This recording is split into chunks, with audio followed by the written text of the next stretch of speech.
நம்ம வெளியே எங்கேயாவது போகிறோம் அப்படின்னா வீட்டுக்குள்ளே திருடனோ வேற யாரோ வந்துடக்கூடாதுன்றதுக்காக வீட்டை சுற்றி 40 பூட்டை போட்டுட்டு, அது மட்டும் இல்லாமல் பக்கத்து வீட்டுக்காரங்களையும் கொஞ்சம் பார்த்துக்கோங்க, நாங்கள் இதை மாதிரி ஊருக்கு போயிட்டு வந்துடுறோம்னு சொல்லி வீட்டை சேஃப்டியாக வச்சுட்டு போவோம். இதே மாதிரி நம்மளோட ஆவிக்குரிய வாழ்க்கையை எப்படி சேஃப்டியாக வச்சுக்கிறதுன்னு வேதத்தில் போட்டிருக்கு. பார்க்கலாமா?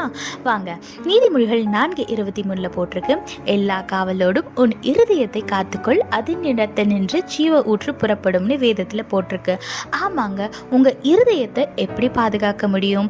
வேற எப்படி? அவரோட வார்த்தையை வைத்துதான். இவ்வளோக்கு எவ்வளோ தேவனோட வார்த்தையை உங்களோட மனசுல வச்சிருக்கீங்களோ அவ்வளோக்கு அவ்வளவு பாவத்தை விட்டு நீங்க விலகி இருப்பீங்க. அவ்வளோக்கு அவ்வளவு உங்க ஆவிக்குரிய வாழ்க்கை ஆரோக்கியமா இருக்கும். அவரோட வார்த்தைகளை வாசிக்க வாசிக்க, தியானிக்க தியானிக்க, அதை நேசிக்க நேசிக்க உங்களோட வாழ்க்கை ஆசீர்வாதமா மாறிக்கிட்டே இருக்கும். உங்க வாழ்க்கையில சமாதானம், சந்தோஷம் எல்லாமே இருக்கும். அதுக்கு தேவனோட வார்த்தையை உங்களோட இருதயத்துல சேவ் பண்ணி வச்சுக்கோங்க. உங்க இருதயத்தை தேவனோட வார்த்தையை கொண்டு பாதுகாத்து கொள்ளுங்க. ஆசீர்வாதமான வாழ்க்கை வாழுங்க. கர்த்தர் உங்களோடு கூட இருந்து உங்களை ஆசீர்வதித்து பாதுகாத்து வழி நடத்துவாராக. ஆமேன்.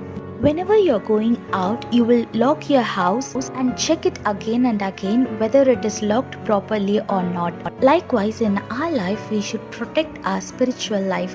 Look what the Bible says in Proverbs chapter 4 verse 23. Guard your heart more than anything else, because the source of your life flows from it. Yes, you should protect your heart more than protecting anything else in this world. You should guard your heart with the word of God. Whenever you read the word of God, the word will change your heart and it will protect your heart to stay away from sin. So read the word of God as much as you can, and when you don't understand it, ask our God and He will help you understand it. So fill your heart with His words, stay away from sin, and guard your heart and live a blessed life. God bless you all. Have a blessed day. Amen.